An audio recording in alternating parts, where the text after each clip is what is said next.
knee on the ground, this changes everything, right? So this is a big, big part of what he wants to happen right now. This is a big element that he needs, is to put his knee on the ground, to underhook my arm possibly, or even to grab kind of like a cross grip with this hand here, and to hold my sleeve with this hand. Either of those grips. And ultimately what he's looking to do is cut his knee away from me that way so that he can put his hip on me, and once his foot comes free, he's inside and out. Okay? So the knee touching the ground is the last thing I want. So if we're in the half guard one more time, right? We're here, we're fighting. I feel he starts to stand up. Here, right away, I'm reaching and stepping. So he never has an opportunity to put the knee on the mat. And from here, this is a whole position in and of itself. You could talk to Jay about this later. This is his move. But there's a lot of different transitions I could go to from here. I could spin underneath him. I could sweep him. I could open up to a more traditional kind of open guard position. So suffice it to say, I'm pretty safe once I get here. But if the knee is down, okay? So the knee touches down on the ground. Very first thing I have to worry about right now is not allowing two things. I don't want him to be able to underhook my arm, right? If he underhooks my arm and then puts his weight on me here, I have no ability to defend myself because I'm bearing the weight of his body and it's starting to flatten me out. And like I said before, from half guard, I always want to be on my side, okay? So one is I keep my elbow super close to my body, super tight to my ribs, so he never has a ledge to bring his arm under and to scoop my elbow up. The second thing I want to do is I want to prevent this knee from ever sliding away from me. So I do whatever I can. Sometimes I just cut my hand over the inner knee here, and then I kind of reinforce with my elbow, or sometimes I'll hug like this. Anything to prevent the knee from sliding towards that wall. So if you try to slide it away, go ahead, right? Keeping it close to my body. Now, from this position, if he tries to lift my elbow up with the sleeve, this is where things get complicated. Even if I'm blocking his knee here, if he lifts this up in the air, he can start to slide the knee open, and I start to lose him, right? So I'm keeping the knee stuck. If he reaches for my sleeve here, I'm re-gripping. I'm grabbing his sleeve, okay? Even if he already has a grip on mine, it's okay. I'm going to go over, or I can go under and hold his sleeve. It's probably better to go under, I think, in this case. Okay, so I'm going to hold his sleeve. I'm keeping my underhook blocked by keeping my top elbow tight. And now I'm going to use my top knee, and I'm going to start pressuring him this way. See that?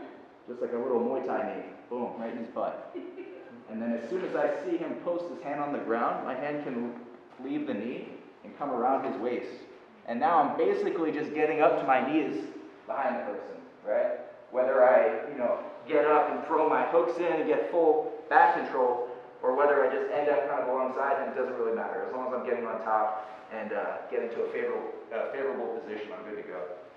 So we're defending the knee cut, right? We're here, he stands up to his feet. First defense is here, okay? But if I'm late, he gets the knee down, hide the underhook, keep the knee super tight to my body. If he tries to grab my sleeve, this is a key detail that takes a lot of practice to kind of get used to, is we're so focused on the knee sometimes we allow the sleeve grip and we don't do anything about it.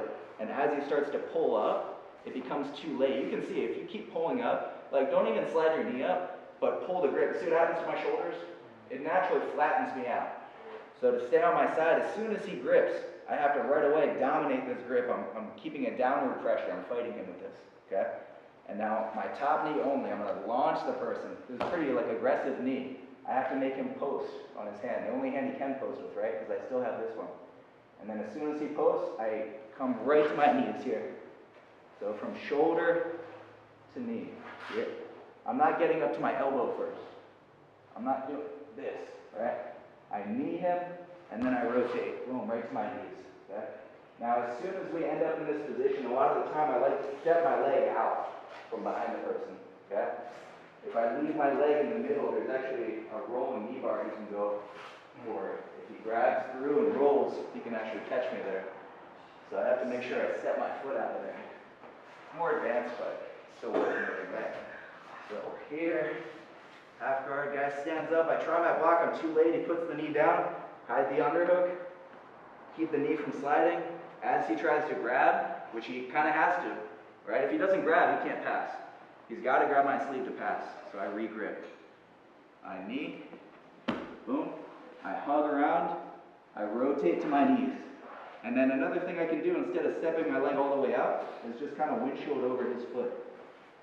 like that. See that? I just hook my foot right over his. My other leg can be out in base. And this way, if he tries to go for the knee bar, go ahead and swim through for the knee bar. Even if he gets my leg grabbed, go ahead, finish it, finish it, finish it.